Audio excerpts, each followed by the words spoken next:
ദൈവത്തിൻ്റെ അതിപരിശുദ്ധമായ നാമം മഹത്വം എടുക്കുമാറാകട്ടെ. ക്രിസ്തുവിൽ ഞങ്ങളെ എപ്പോഴും ജയോത്സവമായി നടത്തുന്ന ദൈവം. ഹല്ലേലൂയ. ദൈവ പൈതലിനെ സംബന്ധിച്ചിടത്തോളം നിരവധി വിഷയങ്ങളിലൂടെയൊക്കെ നമ്മൾ കടന്നു പോകുന്നവരാണ്. എന്നാൽ ആ വിഷയങ്ങളുടെ എല്ലാം മധ്യത്തിൽ കർത്താവിൽ വിശ്വസിക്കുന്ന ഒരു ദൈവ പൈതലിനെ സംബന്ധിച്ചിടത്തോളം ആ ജയോത്സവമായി നടത്തുന്ന ഒരു അനുഭവം നമുക്ക് ആസ്വദിപ്പാൻ തക്കവണ്ണം ഇടയായിത്തീരും. ക്രിസ്തുവിൽ നമ്മെ ജയോത്സവമായി നടത്തുന്ന ദൈവം, നമ്മെ മുൻപിലേക്ക് നടത്തുന്ന ദൈവം. പ്രതിബന്ധങ്ങൾ നിരവധി ഉണ്ടായിരിക്കും. കഷ്ടതകളോ പോരാട്ടങ്ങളോ ആത്മതലത്തിലോ ദേഹീതലത്തിലും ശരീരത്തിലും ഒക്കെയുള്ള വ്യത്യസ്തമായ വിഷയങ്ങളിലൂടെയൊക്കെ നമ്മൾ കടന്നു പോകുന്നവരാണെങ്കിൽ കർത്താവ് നമ്മെ ജയോത്സവമായി നമ്മെ നടത്തുന്നു. നമ്മളെവിടെയെങ്കിലും സ്റ്റക്കായിരിക്കുക എന്നുള്ളതല്ല, ദൈവം നമ്മെ മുൻപിലേക്ക് നടത്തുന്നു. അതൊരു അനുഗ്രഹിക്കപ്പെട്ട അനുഭവമാണ്. ഹല്ലേലൂയ. കർത്താവ് നമ്മെ ഈ ദിവസങ്ങളിൽ ആ ജയത്തിൻ്റെ അനുഭവം നമ്മൾ ആസ്വദിപ്പാൻ കർത്താവ് നമ്മെ സഹായിക്കട്ടെ. ഇസ്രായേൽ മക്കൾ അവർ കനാനിലേക്ക് യാത്ര ചെയ്ത് പോകുന്ന വഴിയിൽ യോർദാൻ കടന്ന് അപ്പുറത്തേക്ക് പിന്നെ കനാനിലേക്ക് പോകുന്ന ആ സമയത്തിൽ അവർക്ക് ഒരു പ്രതിബന്ധം ഉണ്ടായിരുന്നു. അത് മറ്റൊന്നുമല്ല, എരിഹോവിൻ്റെ കോട്ടയാണ്. അപ്പോൾ കനാനിലേക്കുള്ള യാത്ര തടസ്സപ്പെടുത്തുന്ന ഒരു കോട്ട ആ കോട്ടയ്ക്ക് അപ്പുറം കടക്കേണ്ട ആവശ്യമുണ്ടായിരുന്നു. യോശുവയും കൂട്ടരും ആ ഭാഗങ്ങൾ നമ്മൾ വായിക്കുമ്പോൾ, യോശുവയുടെ പുസ്തകം 6-ാമത്തെ അധ്യായത്തിലാണ് അതിനെക്കുറിച്ച് പറഞ്ഞിരിക്കുന്നത്. ആ ഭാഗത്തിൽ നമ്മൾ വരുമ്പോൾ 1-ാമത്തെ വാക്യം മുതൽ 5-ാമത്തെ വാക്യം വരെ വായിക്കുമ്പോൾ അതിൻ്റെ സന്ദർഭം നമുക്ക് മനസ്സിലാക്കാനായിട്ട് കഴിയും. എന്നാൽ എരിഹോവിനെ ഇസ്രായേൽ മക്കളുടെ നിമിത്തം അടച്ച് ഉറപ്പാക്കിയിരുന്നു. ഇസ്രായേൽ മക്കൾ അങ്ങോട്ട് പ്രവേശിക്കാതിരിപ്പാൻ തക്കവണ്ണം എരിഹോവിലെ നിവാസികൾ അവരുടെ കോട്ടയെ അടച്ച് ഉറപ്പാക്കിയിരുന്നു. ഇവരൊരു കാരണവശാലും അപ്പുറത്തേക്ക് എന്ത് ചെയ്യാൻ പാടില്ല, വരാനായിട്ട് പാടില്ല എന്നുള്ളതിന് വേണ്ടിയിട്ടാണ് ആ കോട്ട എന്ത് ചെയ്തിരുന്നത്, അടച്ചുറപ്പാക്കി. ആരും പുറത്തിറങ്ങിയതുമില്ല, അകത്തു കയറിയതുമില്ല. യഹോവ യോശുവയോട് കൽപ്പിച്ചത്, ഞാൻ എരിഹോവിനെയും അതിൻ്റെ രാജാവിനെയും. ഇപ്പോൾ അവിടെ കോട്ടയും ആ കോട്ടയുടെ ഒരു രാജാവിനെ കുറിച്ചും പറയുന്നുണ്ട്. യുദ്ധവീരന്മാരെ നിന്റെ കയ്യിൽ ഏൽപ്പിക്കുന്നു. നിങ്ങളിൽ യോദ്ധാക്കളായ എല്ലാവരും ഒരു വട്ടം പട്ടണത്തെ ചുറ്റി നടക്കണം. ഇങ്ങനെ 6 ദിവസം ചെയ്യണം. 7 പുരോഹിതന്മാർ ആട്ടിൻ കൊമ്പ് കൊണ്ടുള്ള 7 കാഹളം പിടിച്ചുകൊണ്ട് പെട്ടകത്തിന്റെ മുൻപിൽ നടക്കണം. 7-ാം ദിവസം 7 പ്രാവശ്യം പട്ടണത്തെ ചുറ്റുകയും പുരോഹിതന്മാർ കാഹളം ഊതുകയും വേണം. അവർ ആട്ടിൻ കൊമ്പ് നീട്ടി ഊതുകയും നിങ്ങൾ കാഹളനാദം കേൾക്കുകയും ചെയ്യുമ്പോൾ ജനമൊക്കെയും ഉച്ചത്തിൽ ആർപ്പിടണം. അപ്പോൾ പട്ടണമതിൽ വീഴും. ദൈവം യോശുവയോട് ഈ പട്ടണമതിലിനെ വീഴിക്കേണ്ടുന്നതിനുള്ള മാർഗം കർത്താവ് യോശുവയ്ക്ക് വെളിപ്പെടുത്തി കൊടുക്കുകയാണ്. അതുപോലെ അവർ ചെയ്യുന്ന സമയത്തിൽ എന്ത് ചെയ്യും? ഈ കോട്ട ഇടിഞ്ഞു വീഴും എന്നാണ് പറഞ്ഞിരിക്കുന്നത്. നമ്മളും കർത്താവിൻ്റെ വചനത്തിലൂടെ നമ്മൾ യാത്ര ചെയ്യുമ്പോൾ നമ്മൾ കനാനിലേക്കാണ് യാത്ര ചെയ്യുന്നത്. ഇസ്രായേൽ മക്കളും കനാനിലേക്ക് യാത്ര ചെയ്യുമ്പോൾ അവർക്കൊരു കോട്ടയുണ്ടായിരുന്നു. ആ കോട്ടയെ അടച്ച് സൂക്ഷിച്ചിരുന്നു. അവർക്ക് അകത്തോട്ട് പ്രവേശിപ്പാൻ കഴിയാതെ വണ്ണമുള്ള ശക്തമേറിയ ഒരു കോട്ടയായിരുന്നു. ഏകദേശം കനാനിൽ എത്തുന്ന ആ ബോർഡറിലാണ് ഈ എരിഹോ കോട്ട വരുന്നത്. നമ്മുടെയും വിശ്വാസ ജീവിതം ആത്മാവിൽ നിറഞ്ഞ് നമ്മൾ ദൈവത്തെ ആരാധിച്ച് ആ കനാൻ്റെ അനുഭവം ആസ്വദിപ്പാനാണ് ദൈവം നമ്മെ വിളിച്ചിരിക്കുന്നത്. അപ്പോൾ അതേ അനുഭവം തന്നെ കനാനിലേക്ക് യാത്ര ചെയ്യുന്ന വ്യക്തിജീവിതങ്ങൾക്കും ഇതുപോലുള്ള പ്രയാസങ്ങൾ, കോട്ടകൾ ഉണ്ടാകും. എന്നാൽ യോശുവയ്ക്ക് ദൈവം ആലോചന പറഞ്ഞു കൊടുത്ത പോലെ തന്നെ നമുക്കും ദൈവം വചനത്തിലൂടെ വ്യത്യസ്തമായ ആലോചനകളെ പറഞ്ഞു തരുന്നു. അതനുസരിച്ചാണ് നമ്മൾ മുമ്പിലോട്ട് പോകുന്നതെങ്കിൽ തീർച്ചയായിട്ടും നമുക്ക് മുൻപിലുള്ള പ്രതിബന്ധങ്ങൾ, കോട്ടകൾ ഇടിഞ്ഞു വീഴുക തന്നെ ചെയ്യും. ഇവിടെ നമ്മൾ നോക്കുമ്പോൾ ദൈവത്തോടടുക്കാൻ തടസ്സമായിരിക്കുന്ന കോട്ടകളിൽ ഒന്ന് നിശ്ചയമായും പാപം എന്നുള്ളൊരു സംഭവം. പാപം, അനുസരണക്കേട്, മത്സരം, ശാഠ്യം എന്നിത്യാദിയുള്ള ജഡത്തിൻ്റെതായിട്ടുള്ള പ്രവൃത്തികൾ. അതുപോലെ തന്നെ പാരമ്പര്യം, അതൊരു വലിയ കോട്ടയാണ്. അപ്പോൾ ഇതെല്ലാം ഇടിച്ച് കളഞ്ഞാലേ നമുക്ക് മുമ്പിലോട്ട് എന്ത് ചെയ്യാൻ പറ്റത്തുള്ളൂ, പോകാനായിട്ട് സാധിക്കത്തുള്ളൂ. അപ്പോൾ നമ്മുടെ ആത്മീയമായ കാര്യങ്ങൾക്കും കോട്ടകളുടെ തടസ്സങ്ങളുണ്ടാകും. നമ്മുടെ ദേഹീതലത്തിൽ, നമ്മുടെ മനസ്സിന്, വിചാരങ്ങളിൽ, വികാരങ്ങളിൽ, ഇച്ഛാശക്തികളിലൊക്കെ സന്തോഷം, ദൈവത്തോടുള്ള സന്തോഷം അനുഭവിക്കാൻ അനുവദിക്കാത്ത തടസ്സങ്ങളുണ്ടാകും. അതുപോലെ തന്നെ നമ്മുടെ ശരീരത്തിൽ രോഗങ്ങൾ എന്ന് പറയുന്നത് ചിലരെ സംബന്ധിച്ചിടത്തോളം അതൊരു വലിയ കോട്ടയാണ്. അതിനകത്തകപ്പെട്ട് കഴിഞ്ഞാൽ അതിൽ നിന്ന് പുറത്തു വരാൻ കഴിയാത്ത വൈഷമ്യങ്ങൾ അവർക്ക് നേരിടേണ്ടതായിട്ട് വരും. അതുപോലെ തന്നെ ഭാവി കാര്യങ്ങളുടെ വിഷയങ്ങൾ, ജോലി സംബന്ധമായ വിഷയങ്ങൾ. ഒരു ഭൂമിയിൽ നമ്മൾ ജീവിക്കുമ്പോൾ നമുക്ക് ഭൗമികമായ വിഷയങ്ങളും കണക്റ്റഡാണ്.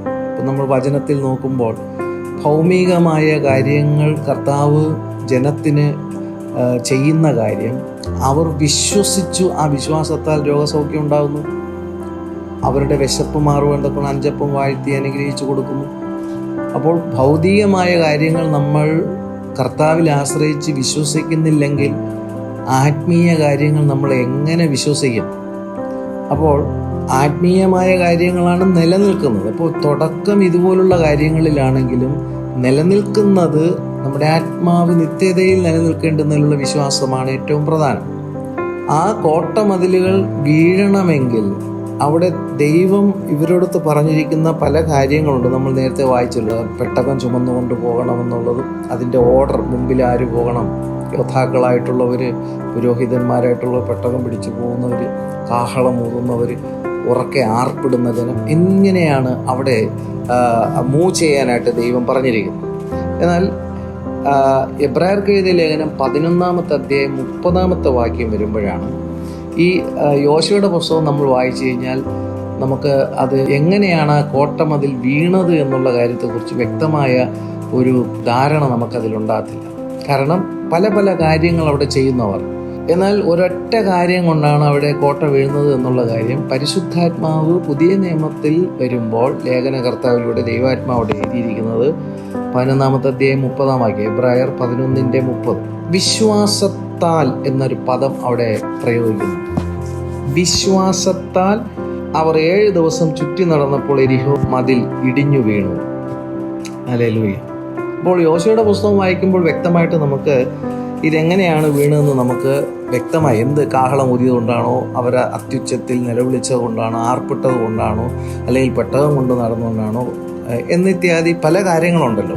പക്ഷെ ഇതെല്ലാം ചെയ്യുമ്പോൾ തന്നെ ദൈവം യോശുവയിലൂടെ പറഞ്ഞ കാര്യങ്ങൾ അത് അക്ഷരാർത്ഥത്തിൽ അവർ എന്ത് ചെയ്തു? വിശ്വസിച്ചു. വിശ്വസിക്കുക എന്ന് പറയുമ്പോൾ ഈ കോട്ടം അതിൽ വീണ് കഴിഞ്ഞു എന്നവർ ഉള്ളത്തിൽ നിശ്ചയിച്ചു കൊണ്ടാണ് അവർ യാത്ര ചെയ്യുന്നത്. കാരണം വിശ്വാസം എന്ന് പറയുന്നതാണ് അതാണ്. അപ്പോൾ ഒരു പ്രതിബന്ധം നമ്മുടെ മുമ്പിൽ നിൽക്കുമ്പോൾ ആ പ്രതിബന്ധം നമ്മുടെ മുമ്പിൽ നിലംപരിശാകുമ്പോൾ നമുക്ക് കണ്ട് വിശ്വസിക്കാനായിട്ട് കഴിയും, അല്ലെങ്കിൽ നമ്മൾ അനുഭവത്തിലൂടെ നമുക്കിത് വിശ്വസിക്കാൻ കഴിയും. പക്ഷേ അതിനപ്പുറത്ത് നമ്മൾ ദൈവത്തിൽ വിശ്വസിക്കുമ്പോൾ എനിക്ക് മുമ്പിൽ നിൽക്കുന്ന ഈ പ്രതിബന്ധം ഒരു ആത്മീയ വിഷയമാകട്ടെ, ദേഹിയിലെ വിഷയമാകട്ടെ, ശരീരത്തിലുള്ള ഒരു വിഷയമാകട്ടെ, നമ്മൾ നേരിടുന്നതായിട്ടുള്ള ഏതോ ഒരു വിഷയമായിരുന്നാലും അതിൻ്റെ മധ്യത്തിൽ ഹല്ലേലൂയ കർത്താവിൽ നമ്മൾ വിശ്വസിക്കുമ്പോൾ നമുക്കത് അത് ഇടിഞ്ഞു വീഴുന്നത് കാണാമെന്നുള്ളതല്ല, ഇടിഞ്ഞു വീഴുന്നു കഴിഞ്ഞു എന്നുള്ളത് വിശ്വസിക്കാൻ കഴിയണം. അത് പരിശുദ്ധാത്മാവ് നൽകുന്ന ഫെയ്ത്താണ്. ഏതൊരു വിശ്വാസിയുടെയും മുകളിൽ ദൈവത്തിൻ്റെ പരിശുദ്ധാത്മാവ് വ്യാപരിക്കുന്നുണ്ട് എന്നുള്ളതിന് തെളിവ് അവർ വിശ്വാസത്തിൽ ദൃഢതയുള്ളവരായിരിക്കും. അവരുടെ പ്രതിബന്ധങ്ങളുടെ മധ്യത്തിൽ ദൈവം അവർക്ക് വേണ്ടി നിശ്ചയമായും പ്രവർത്തിക്കും എന്നുള്ള ദൃഢനിശ്ചയം ഉണ്ടായിരിക്കും. ഹല്ലേലൂയ. അപ്പോൾ ഇവിടെ ആ വാക്യം അത് വ്യക്തമായിട്ടത് പറയുകയാണ്. വിശ്വാസത്താൽ അവർ 7 ദിവസം ചുറ്റി നടന്നു. വിശ്വാസത്താൽ എന്നുള്ള പദം അവിടെ ഹൈലൈറ്റ് ചെയ്ത് പറയണം. അപ്പോൾ നമ്മൾ ഒത്തിരി ചുറ്റി നടന്നു എന്ന് പറഞ്ഞുകൊണ്ട് കാര്യമായില്ല, കാഹളമുതി എന്ന് പറഞ്ഞിട്ടും കാര്യമായില്ല, ആർപ്പ് വിളിച്ച് ആരാധിച്ചു എന്ന് പറഞ്ഞിട്ടൊന്നും കാര്യമായില്ല. അതിൻ്റെ ഏറ്റവും കാതലായ സംഭവം നമ്മൾ ദൈവത്തെ ആരാധിക്കുമ്പോഴും ദൈവത്തിൻ്റെ കാഹളം, നമ്മൾ സുവിശേഷത്തിൻ്റെ കാഹളം നമ്മൾ ഊതുമ്പോഴും ദേശം ചുറ്റി നടന്ന് ദേശം പിടിച്ചെടുക്കുവാൻ തക്കൊണ്ട് ദൈവം നൽകിയിരിക്കുന്ന അതാണ് ആലോചനയ്ക്കൊത്തവണ്ണം നമ്മൾ വിശ്വാസം എന്നുള്ളതിൻ്റെ അടിസ്ഥാന കാര്യമാണ്. ഹല്ലേലൂയ. ഈ വിശ്വാസം എന്ന് പറഞ്ഞാൽ മാനുഷികമായിട്ടുള്ളൊരു വിശ്വാസമല്ല. ദൈവസന്നിധിയിൽ ദൈവത്തിൻ്റെ ശബ്ദത്തിനൊത്തവണ്ണം ജീവിതത്തെ ക്രമപ്പെടുത്തി ഏൽപ്പിച്ചു കൊടുക്കുമ്പോൾ, അവരിൽ ദൈവത്തിൻ്റെ പരിശുദ്ധാത്മാവ് വ്യാപരിക്കുമ്പോൾ അവർക്ക് ലഭിക്കുന്ന വിശ്വാസം എന്ന് പറയുന്നത് കണ്ടുകൊണ്ടുള്ള കാര്യങ്ങളുടെ വിശ്വാസമല്ല. അവർക്ക് വിശ്വാസത്താൽ ഓട്ടമതിൽ ഇടിഞ്ഞു വീണു എന്നുള്ളൊരനുഭവത്തിൽ ദൈവത്തിൽ വിശ്വസിപ്പാൻ കഴിയും എന്ന് നമുക്ക് ഇതിൽ നിന്ന് നമുക്ക് മനസ്സിലാക്കാനായിട്ട് കഴിയും. ഹല്ലേലൂയ. അപ്പോൾ വിശ്വാസം പരിശുദ്ധാത്മാവ് നമുക്ക് കൊണ്ടുതരുമ്പോൾ നമ്മുടെ ഉള്ളത്തിൽ അത് ക്രിയ ചെയ്യുന്നു. വിശ്വാസം ഉള്ളത്തിൽ ക്രിയ ചെയ്യുന്നു. മാത്രമല്ല, വിശ്വാസത്താൽ എന്ത് സംഭവിക്കുന്നു എന്നുള്ള കാര്യം മുന്നമേ കാണാൻ കഴിയണം. ഹല്ലേലൂയ. അല്ലാതെ ഇത് ഈ മതിൽ ഇടിഞ്ഞു വീഴുമോ, ഈ ഒരു പ്രതിബന്ധം എനിക്കത് മറികടക്കാൻ കഴിയുമോ? നേരത്തെ ഞാൻ സൂചിപ്പിച്ചതുപോലെ ദൈവത്തോടടുക്കാൻ തടസ്സമായിരിക്കുന്ന പ്രതിബന്ധമാണ് ഏറ്റവും വലിയ പ്രതിബന്ധം. അത് പിശാച് കൊണ്ടുവരുന്ന കാര്യങ്ങളാണ്. ദൈവത്തോടൊരു കാരണവശാലും എന്ത് ചെയ്യരുത്, അടുക്കരുത്. അത് ഏറ്റവും പ്രധാനം എന്താണ്? അനുസരണക്കേടെന്നുള്ള പാപം, ശാഠ്യം കാണിക്കുക, ഭിന്നത ഉണ്ടാക്കുക, ഇങ്ങനെയുള്ള കാര്യങ്ങളിലൂടെ നമുക്ക് ദൈവത്തോടടുക്കാൻ പറ്റും. പാപം, അതുപോലെ തന്നെ എന്താണ്, വ്യർത്ഥവും പിതൃ പാരമ്പര്യങ്ങളിൽ നിന്ന് നമ്മൾ ആ മതിലുകളും എന്ത് ചെയ്യണം, ഇടിഞ്ഞു പോകണം. ഹല്ലേലൂയ. അപ്പോൾ നമ്മൾ മുമ്പിലോട്ട് യാത്ര ചെയ്യുമ്പോൾ ഇതെല്ലാം ഇടിഞ്ഞു പോകുമെങ്കിൽ പരിശുദ്ധാത്മാവ് തന്നെ നമ്മുടെ ഉള്ളത്തിൽ എന്ത് ചെയ്യണം, വ്യാപരിക്കണം. അപ്പോൾ യോശുവയോട് ദൈവം എന്ത് ചെയ്തു, സംസാരിച്ചു. യോശുവ അത് വിശ്വസിച്ചു. യോശുവ പറഞ്ഞ കാര്യം ജനം എന്ത് ചെയ്തു, അവർ കേൾക്കുക മാത്രമല്ല ജനവും എന്ത് ചെയ്തു, വിശ്വസിച്ചു. അതുകൊണ്ടാണ് പരിശുദ്ധാത്മാവ് ലേഖനം വരുമ്പോൾ കൃത്യമായിട്ട് അവിടെ എഴുതിയിരിക്കുന്നത്, വിശ്വാസത്താൽ അവർ 7 ദിവസം ചുറ്റി നടന്നപ്പോൾ. ഇപ്പോൾ ചുറ്റി നടന്നത് കൊണ്ട് ഇടിയത്തില്ല, കാഹളമുതിയത് കൊണ്ട് ഇടിയത്തില്ല, വിശ്വാസത്താൽ യാത്രയാണ്. Hallelujah. Amen. Glory to God. അപ്പോൾ വിശ്വാസത്താൽ മതിൽ ഇടിഞ്ഞ് വീണതുപോലെ എന്ത് ചെയ്യണം, ദൈവത്തെ ആരാധിക്കണം. മതിൽ ഇടിഞ്ഞ് വീഴാനുള്ള ആരാധനയല്ല, അതൊരു തലമാണ്. ആമേൻ. പക്ഷേ അതിനേക്കാൾ ആഴമേറിയ ഒരു വിശ്വാസമാണ് ആ മതിൽ എന്ത് ചെയ്തു, നിലം പരിശായി എന്ന് നമ്മൾ ഒരു പടി കൂടെ കടന്നപ്പുറത്ത് ചെന്ന് വിശ്വസിച്ചുകൊണ്ട് ആരാധിക്കുമ്പോൾ ആ വിശ്വാസത്തിന് വളരെ ഫലത്തെ കൊണ്ടുവരുവാൻ കഴിയും. Hallelujah. Amen. Glory to God. അപ്പോൾ വിശ്വാസമില്ലെങ്കിലും എന്ത് ചെയ്യാൻ പറ്റും, മതിൽ ചുറ്റി നടക്കാൻ പറ്റും, കാഹളമൂതാൻ പറ്റും, ഇതെല്ലാം ചെയ്യാൻ പറ്റും. ഹല്ലേലൂയ. അപ്പോൾ ദൈവമക്കൾ ഓർക്കുക, നമ്മൾ ആ കാഹളം ഊതുന്നതുകൊണ്ടോ അല്ലെങ്കിൽ ആരാധിക്കുന്നതുകൊണ്ടോ ആർപ്പെടുന്നത് കൊണ്ടോ അത്ഭുതം നടന്നു കൊള്ളണം എന്ന് വിചാരിക്കുന്നത് ഈ ഭാഗത്തിൽ, അതായത് ഈ എബ്രായർക്ക് എഴുതിയ ലേഖനം 11-ാമത്തെ അധ്യായം 30-ാമത്തെ വാക്യം നമ്മെ തിരുത്തുകയാണ്.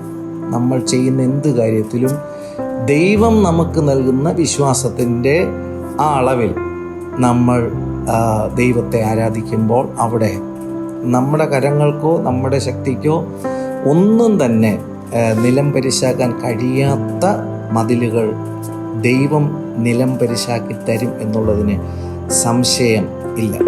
ആമേൻ. കർത്താവ് നമ്മെ ഹല്ലേലൂയ വിശ്വാസത്തിൻ്റെ ഹല്ലേലൂയ ആ മുൻപിലേക്കുള്ള യാത്ര നയിപ്പാൻ നമ്മെ വിളിച്ചിരിക്കുന്നു എന്ന് നമ്മൾ മനസ്സിലാക്കണം.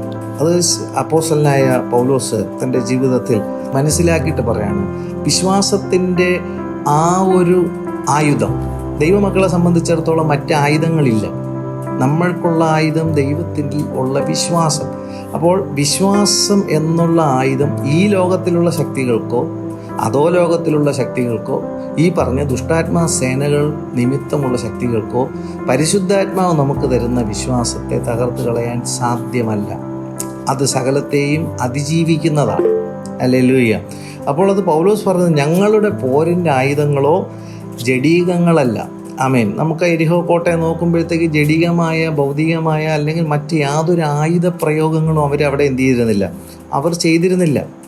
അത് പൗലോസ് കണ്ടിട്ടാണ്, കോട്ടകളെ ഇടിപ്പാൻ ദൈവസന്നിധിയിൽ ശക്തിയുള്ളവയാണ് ഞങ്ങൾക്കുള്ളത്. കോട്ടകളെ ഇടിപ്പാൻ തക്കൊണ്ട് ശക്തിയുള്ള ആയുധം എന്തായിരുന്നു അവിടെ? ഫെയ്ത്താണ്, വിശ്വാസം. ആ വിശ്വാസം എന്ന് പറയുന്നത്, ഇപ്പോൾ ഒരാൾക്ക് ഒരു പാസ്റ്റർ വിശ്വാസത്തെക്കുറിച്ച് പഠിപ്പിച്ചാൽ ഒരാൾക്ക് വിശ്വാസം വർദ്ധിക്കത്തില്ല. വിശ്വാസമർദ്ദിനെ കേൾക്കുന്ന വചനങ്ങളിലേക്ക് ജീവിതം ഏൽപ്പിച്ചു കൊടുക്കുമ്പോൾ, അത് അനുസരണത്തിലേക്ക് വരുമ്പോൾ ആ വ്യക്തിയുടെ ഹൃദയത്തിൽ ദൈവത്തിൻ്റെ പരിശുദ്ധാത്മാവ് വ്യാപരിക്കും. ആ പരിശുദ്ധാത്മാവിൻ്റെ വ്യാപാരം ഒരു വ്യക്തിക്ക് സംഭവിക്കുന്നു എന്നുള്ളത് എങ്ങനെ അറിയാം? അവർ കടന്നു പോകുന്ന എന്തോ ഒരു വൈഷമ്യ ഘട്ടത്തിലായിരുന്നാലും അതിൻ്റെ മുകളിൽ അവർ ദൈവത്തെ സ്തുതിക്കുകയും ആരാധിക്കുകയും ആ പ്രതിബന്ധത്തെ അവർ മറികടക്കുകയും ചെയ്യും. കാരണം മാനുഷികമായ ശക്തി കൊണ്ടല്ല അത് സംഭവിച്ചിരിക്കുന്നത്. ദൈവത്തിൻ്റെ പരിശുദ്ധാത്മാവ് ആ വ്യക്തിയുടെ ഉള്ളത്തിൽ കൊടുത്തിരിക്കുന്ന ആത്മശക്തിയുടെ വ്യാപാരമാണ്. ഹല്ലേലൂയ. അപ്പോൾ കർത്താവേ, അങ്ങനെ ഒരു ഫെയ്ത്ത് ഞങ്ങൾക്ക് എന്ത് ചെയ്യണമേ? നീ തരണമേ. അതാ പൗലോസോട് കോട്ടകളെ ഇടിപ്പാൻ തക്കോണം ദൈവസന്നിധിയിൽ ശക്തിയുള്ളവ. ഈ ദൈവസന്നിധിയിൽ ശക്തിയുള്ളവ എന്ന് പറയുമ്പോൾ ദൈവസന്നിധിയിലേക്ക് നമുക്ക് പ്രവേശിക്കാൻ കഴിയുന്നത് വിശ്വാസമാണ്. ഹല്ലേലൂയ. ആ വിശ്വാസത്താൽ നമുക്ക് കോട്ടകൾ എന്ത് ചെയ്യാൻ പറ്റും? ഇടിക്കാനായിട്ട് കഴിയും. ഹല്ലേലൂയ. അപ്പോൾ ഈ നാളുകളിലും നമ്മൾ കടന്നു പോകുന്ന വിഷയങ്ങൾ, അത് സ്പിരിച്വലി ആകട്ടെ, നമ്മുടെ സോളിലെ വിഷയമാകട്ടെ, നമ്മളുടെ ഫിസിക്കൽ ബോഡിയിലുണ്ടാകുന്ന വിഷയങ്ങളാകട്ടെ, നമ്മുടെ ഭൗതികമായ വിഷയമാകട്ടെ, നമ്മളുടെ ഫൈനാൻഷ്യലി ഉള്ള വിഷയമാകട്ടെ, പിശാചിനി നമ്മളെ ഏതെല്ലാം രീതിയിൽ നമ്മളെ ആത്മീയമായി മുന്നേറാൻ തടസ്സപ്പെടുത്തുന്ന വിഷയമാകട്ടെ, അതിൻ്റെ മധ്യത്തിൽ യഥാർത്ഥമായ വിശ്വാസം പരിശുദ്ധാത്മാവ് എനിക്ക് തരണമേ എന്ന് നമ്മൾ ദൈവസന്നിധിയിൽ ആവശ്യപ്പെടുന്നുണ്ടെങ്കിൽ, പ്രാർത്ഥിക്കുന്നുണ്ടെങ്കിൽ, നിശ്ചയമായും ഓരോരുത്തന് വിശ്വാസത്തിൻ്റെ അളവ് പകുത്തു കൊടുത്തതുപോലെ എന്ന് വചനം പറയുന്നു. ഹല്ലേലൂയ. വിശ്വാസത്തിൻ്റെ അളവ് പകുത്തു കൊടുക്കുകയാണ്. ഹല്ലേലൂയ. അല്ലാതെ നമ്മളിൽ തന്നെ വളർത്തിയെടുക്കുന്നതല്ല. ഒത്തിരി ആൾക്കാരുടെ വിചാരം വിശ്വാസം നമ്മളിൽ തന്നെ വളർത്തിയെടുക്കാം. ദൈവസന്നിധിയിൽ നമ്മൾ ഇരിക്കും തോറും, വചനത്തിൽ നമ്മൾ ഇരിക്കും തോറും പരിശുദ്ധാത്മാവാണ് വിശ്വാസത്തിൻ്റെ അളവ് നമ്മിൽ എന്ത് ചെയ്യുന്നത്? പകുത്തു തരുന്നത്. ഹല്ലേലൂയ. ആ പകുത്തു തരുന്ന വിശ്വാസം, ആമേൻ, ശത്രു കെട്ടുന്ന സകല കോട്ടകളെയും ഇടിച്ചു കളയുവാൻ തക്കോണം ശക്തിയുള്ള വിശ്വാസത്തെയാണ് പരിശുദ്ധാത്മാവ് നമുക്ക് പകുത്ത് നൽകുന്നത്. ഹല്ലേലൂയ. അപ്പോൾ ദൈവം ഇസ്രായേൽ മക്കളെ സംബന്ധിച്ചിടത്തോളം കനാൻ ദേശം അവകാശമാക്കുവാൻ അവരെ വിളിച്ചു കൊണ്ടുപോകുമ്പോൾ ഈ തടസ്സം വന്നു. അതുപോലെ നമുക്കിന്ന് ദൈവരാജ്യം അവകാശമാക്കുവാൻ, ദൈവരാജ്യം സ്ഥാപിക്കുവാൻ, ദൈവസഭ പണിയുവാൻ, നമ്മുടെ വ്യക്തി ജീവിതങ്ങൾ ആത്മീയമായ കാര്യങ്ങളിൽ പണിയപ്പെടുവാൻ, വചനത്തിൽ പണിയപ്പെടുവാൻ, നിത്യതയ്ക്ക് വേണ്ടി ഒരുങ്ങുവാൻ, ഇങ്ങനെയുള്ള കാര്യങ്ങൾക്ക് വേണ്ടിയിട്ടൊക്കെ ദൈവം നമ്മെ വിളിക്കുമ്പോൾ പിശാചിനും കൃത്യമായിട്ട് അറിയാം. അവനും നമ്മൾ അതിലേക്ക് പോകാതിരിപ്പാൻ തക്കവണ്ണം അവനും ചില കോട്ടകൾ എന്ത് ചെയ്യും? അവനും കിട്ടും. ഭയപ്പെടുത്തുന്ന ചില വിഷയങ്ങൾ, ചിലപ്പോൾ പൊടുന്നതിന് ചില വിഷയങ്ങൾ വരുമ്പോൾ അവർ ഭയന്നു പോകും. അല്ലെങ്കിൽ ശക്തി ക്ഷയിച്ചു പോകുന്ന അനുഭവം, അല്ലെങ്കിൽ ഈ മുമ്പിലോട്ട് പോയാൽ പല വിഷയങ്ങളുണ്ടാകുന്നു. ഭീഷണിയുടെ രീതിയിൽ പിശാചിൻ്റെ തന്ത്രങ്ങളുണ്ടാകും. പിന്മാറ്റത്തിൻ്റെ അനുഭവങ്ങൾ, പിറുപിറുപ്പിൻ്റെ അനുഭവം, ഇങ്ങനെ പല രീതികളിലേക്ക് നമ്മൾ മുമ്പിലോട്ട് യാത്ര ചെയ്യാതിരിക്കാൻ പിശാച് കോട്ട കിട്ടും. ഹല്ലേലൂയ. അപ്പോൾ മനസ്സിലാക്കുക, നമ്മെക്കുറിച്ച് ദൈവത്തിന് ചില പദ്ധതികളുണ്ടെങ്കിൽ ശത്രു നിശ്ചയമായിട്ടും ചില കോട്ടകൾ കെട്ടും എന്നുള്ളത് നമുക്ക് അവിടെ നിന്ന് മനസ്സിലാക്കാനായിട്ട് കഴിയും. അതുകൊണ്ട് ശത്രുവിൻ്റെ തന്ത്രങ്ങൾ കണ്ട് നമ്മൾ ഇളകിപ്പോകരുതെന്ന് പറഞ്ഞു കഴിഞ്ഞാൽ വിശ്വാസത്തിൽ അണുവിട പോലും നമ്മൾ ഇളകിപ്പോകരുത്. ദൈവം നമുക്ക് നൽകിയിരിക്കുന്ന വിശ്വാസത്തിൽ ഉറച്ചു നിന്ന് നമ്മൾ ഹല്ലേലൂയ ദൈവത്തെ സ്തുതിക്കുകയും ആരാധിക്കുകയും ആ കാഹളം, സുവിശേഷത്തിൻ്റെ കാഹളം ഊതുകയും ആ ദൈവത്തിൻ്റെ നിയമപ്പെട്ടകം, അവർ നിയമപ്പെട്ടകം എന്ന് പറഞ്ഞാൽ ദൈവത്തിൻ്റെ സഭയാണ്. ഹല്ലേലൂയ. അപ്പോൾ ആ പെട്ടകം ഇന്ന് നമ്മൾ ചുമക്കുന്നുണ്ടെങ്കിൽ കർത്താവ് ആ വിശ്വാസത്തിൻ്റെ അളവ് നമുക്ക് പകർന്നു തരുമ്പോൾ അവിടെ ജയത്തിൻ്റെ ശബ്ദം അവിടെ ഉയർന്നു എന്നാണ്. ഹല്ലേലൂയ. ജയധ്വനി ഉയർന്നു. ജയധ്വനി, ഗ്ലോറി ടു ഗോഡ്. പരാജയത്തിൻ്റെ ശബ്ദമല്ല, നിരാശപ്പെടുന്ന ശബ്ദമല്ല, അവിടെ ജയത്തിൻ്റെ ശബ്ദം എന്ത് ചെയ്തു? ഉയർന്നു എന്ന ദൈവവചനത്തിൽ നിന്ന് വ്യക്തമായിട്ട് കാണാനായിട്ട് കഴിയും. അപ്പോൾ ഇവർ ഒരുപക്ഷെ ഈ ദൈവം പറഞ്ഞ ഒരു ദിവസം നിങ്ങൾ യാത്ര ചെയ്യുമ്പോൾ സംഭവിക്കുമെന്നല്ല പറഞ്ഞു. 7 ദിവസം നിങ്ങൾ എന്ത് ചെയ്യണം? ഈ കാര്യം ചെയ്യുക, ആവർത്തിച്ച് ചെയ്യുക എന്ന് പറഞ്ഞു. അപ്പോൾ നമ്മളും പലപ്പോഴും നമ്മൾ നേരിടുന്നതായിട്ടുള്ള ചില ഈ നേരത്തെ പറഞ്ഞ പോലുള്ള മതിലുകളുടെ വിഷയങ്ങൾ വരുമ്പോൾ വിശ്വാസത്തോടെ നമ്മളും എന്ത് ചെയ്യണം? യാത്ര ചെയ്യണം. പക്ഷേ ഒന്നും അവിടെ നമ്മൾ നോക്കുമ്പോൾ ഒന്നും കാണുന്നില്ല. ഒരു ദിവസം ഫുൾ അവർ ഈ പറഞ്ഞതുപോലെ ചെയ്തിട്ടും ഒന്നും സംഭവിച്ചില്ല. 2 ദിവസം ചെയ്തു, 3 ദിവസം നടന്നില്ല. അപ്പോൾ ഒരു പ്രതീക്ഷയുണ്ട്, അടുത്ത ദിവസമെങ്കിലും ഇതിനകത്തൊരു അത്ഭുതം എന്ത് ചെയ്യും, കാണും. അന്നും ഒരു അത്ഭുതം നടന്നില്ല. 6-ാമത്തെ ദിവസവും അത്ഭുതം നടന്നില്ല. 7-ാമത്തെ ദിവസത്തെക്കുറിച്ച് പറയുന്നത്, ആ 7-ാമത്തെ ദിവസത്തിൽ തന്നെ പല ആവർത്തി ദൈവം എന്ത് ചെയ്തു. ഏകദേശം നമ്മൾ അതിനെക്കുറിച്ച് പഠിക്കുമ്പോൾ 35 മൈൽ ദൂരമാണ് 7-ാമത്തെ ദിവസം ഒരു ഒറ്റ ദിവസം യാത്ര ചെയ്തിരിക്കണം. അപ്പോഴത്തേക്കും ഓൾമോസ്റ്റ് അവരുടെ ശക്തിയെല്ലാം ക്ഷയിച്ചു. ഈ ശക്തി ക്ഷയിച്ചിരിക്കുന്നവർ എങ്ങനെ ആർപ്പ് വിളിക്കും? അവർക്ക് ബലമില്ല, അവരുടെ ബലമെല്ലാം നഷ്ടപ്പെട്ടു. ഇതുപോലെ നമ്മളുടെ ജീവിതത്തിലും ഫേസ് ചെയ്യുന്ന ചില വിഷയങ്ങൾ, ചിലപ്പോൾ ഉടനടി വിശ്വാസത്തിൻ്റെ അളവ് വർദ്ധിപ്പിക്കേണ്ടുന്നതിന് ഉടനടി ചില കാര്യങ്ങൾ നടക്കുമെന്ന് നമ്മൾ ധരിക്കും. പക്ഷേ ഉടനടി നടക്കത്തില്ല. ചിലപ്പോൾ 2 ദിവസം 4 ദിവസം ഇങ്ങനെ നമ്മൾ എക്സ്റ്റെൻഡ് ചെയ്ത് പോകുമ്പോഴും ഇവരുടെ മാനുഷികമായിട്ടുള്ള ശക്തി എല്ലാം അവിടെ ചോർന്നു പോയിട്ടും ഉള്ളിലെ ആത്മാവിലെ വിശ്വാസം ഒരല്പം പോലും ചോർന്നു പോയില്ല എന്നുള്ളത് നമുക്കിതിൽ നിന്ന് മനസ്സിലാക്കാൻ കഴിയും. ഈ 6-ാമത്തെ ദിവസം ആ എരിഹോ കോട്ടയെ നോക്കിയിട്ട് ഒരു വിള്ളൽ പോലും കണ്ടില്ലല്ലോ, അല്ലെങ്കിൽ ഈ മതിൽ ഇടിഞ്ഞു പോകും എന്നുള്ള രീതിയിൽ ഒരു ചെറിയ അടയാളമെങ്കിലും ദൈവമേ നീ തന്നിരുന്നെങ്കിൽ എനിക്ക് അത്രയെങ്കിലും ഒരു ആശ്വാസം കിട്ടിയേനെ എന്ന് അവരെന്ത് ചെയ്യേണ്ടിയിരുന്നാണ് പറയേണ്ടിയിരുന്നു. പക്ഷേ അങ്ങനെ ഒരു പിറുപിറുപ്പും എന്ത് ചെയ്തില്ല, ഉണ്ടായില്ല. നമ്മൾ മുമ്പിലോട്ട് പോകുമ്പോൾ നമ്മൾ ഹല്ലേലൂയ എന്തുമാത്രം കഠിനമേറിയ അവസ്ഥകളിലൂടെയാണ് നമ്മൾ പോയാലും ആ വിഷയത്തിൽ ഒരു അല്പം പോലും ഒരു വിള്ളൽ പോലും ഉണ്ടാകുന്നില്ലല്ലോ എന്ന് നമ്മൾ നഗ്നനേത്രത്തിൽ കാണുമ്പോൾ പോലും നമ്മുടെ ഉള്ളിൽ ദൈവം നൽകിയിരിക്കുന്ന, പരിശുദ്ധാത്മാവ് നൽകിയിരിക്കുന്ന ഫെയ്ത്ത് നമ്മൾ നഷ്ടമാകാതെ വണ്ണം ദൈവസന്നിധിയിൽ നമ്മൾ വിശ്വാസത്തോടെ കാത്തിരിക്കുന്നുവെങ്കിൽ, ദൈവം പറഞ്ഞ കാര്യങ്ങൾ വിശ്വാസത്തോടെ നമ്മൾ അനുസരിക്കുന്നുവെങ്കിൽ, ഹല്ലേലൂയ, ഒരു വിള്ളൽ കണ്ടില്ലെങ്കിലും ദൈവത്തിൻ്റെ സമയത്തിൽ ദൈവം പറഞ്ഞതുപോലെ ആ മതില് നിലം പരിശായി തീർന്നു. Hallelujah, glory to God, hallelujah. അപ്പോൾ നമ്മളുടെ മുമ്പിൽ വരുന്ന പ്രതിസന്ധികൾ പലപ്പോഴും ശാരീരികമായും മാനസികമായും ആത്മീയമായും ഒക്കെ നമുക്ക് ക്ഷീണാവസ്ഥകൾ എന്ത് ചെയ്യും, ഉണ്ടാക്കാം. അപ്പോൾ ഇത്രയും ദൂരം അവർ നടന്നു വന്നു കഴിയുമ്പോൾ ബലഹീനനായിരിക്കുന്ന ഒരു മനുഷ്യന് എങ്ങനെ ആർപ്പുവിളി ഉണ്ടാകും? അപ്പോൾ മനസ്സ് തളർന്നിരിക്കുന്നു, ശരീരം തളർന്നിരിക്കുന്നു, ഈ കഠിനമേറിയ വിഷയം മുമ്പിൽ അത് കല്ലുപോലെ അനങ്ങാതിരിക്കുന്നു, ഒരു വിള്ളൽ പോലെയും കാണുന്നില്ല. എന്നാൽ അവരുടെ വിശ്വാസം ഈ പറഞ്ഞ ശാരീരികമായിട്ടുള്ള ഈ തളർച്ചയും അവർ അതിജീവിച്ചു. Glory to God, hallelujah. ശാരീരികമായിട്ടുണ്ടാകുന്ന തളർച്ചകളെ പോലും അതിജീവിക്കും. അപ്പോൾ പിശാച് ചിന്തിക്കുന്നത് എന്താണ്? നമുക്ക് മുമ്പിൽ വയ്ക്കുന്ന ഈ പ്രതിബന്ധത്തെ നമുക്ക് തകർക്കാൻ കഴിയാതെ, ഹല്ലേലൂയ, നമ്മൾ ക്ഷീണിച്ച് ബലഹീനപ്പെട്ട് തളർന്ന് പിന്മാറിപ്പോകണം എന്നാണ് പിശാച് എന്ത് ചെയ്യുന്നത്, പദ്ധതി. എന്നാൽ ദൈവം നമ്മെ വിശ്വാസത്തിൽ ഊറ്റമുള്ളവരായി തീരുവാൻ നമുക്ക് ആ ഒരു ട്രെയിനിങ് തരുന്ന ഒരു അനുഭവം കൂടിയാണ് എന്ന് നമ്മൾ എന്ത് ചെയ്യുക, നമ്മൾ മനസ്സിലാക്കുമ്പോൾ അതിൻ്റെ മധ്യത്തിൽ നമുക്കൊരു സന്തോഷമുണ്ടാകും. ഹല്ലേലൂയ.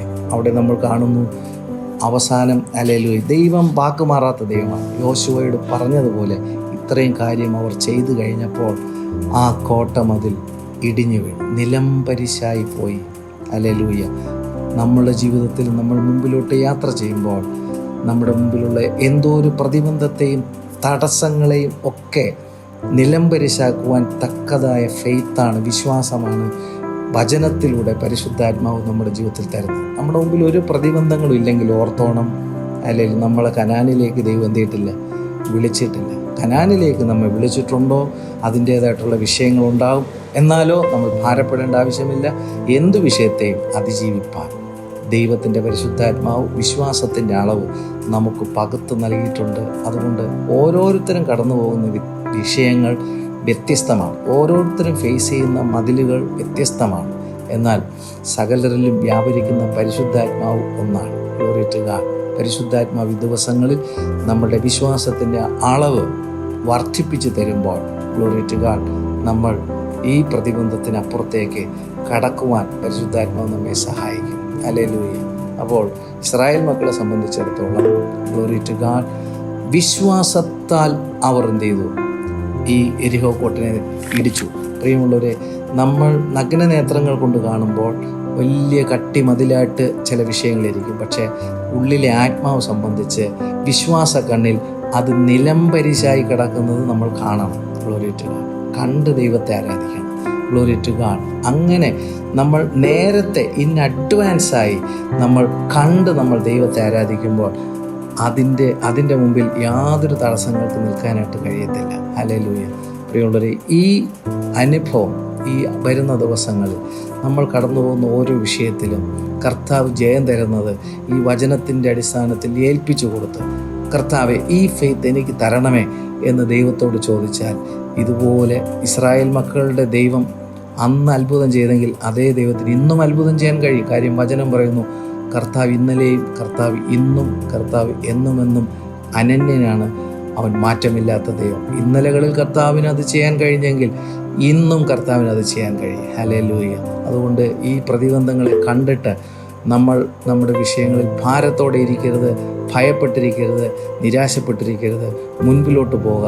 നേരത്തെ പറഞ്ഞ പോലെ ക്രിസ്തുയേശുവിൽ നമ്മെ ജയോത്സവമായി നടത്തുന്ന ദൈവം. Glory to God.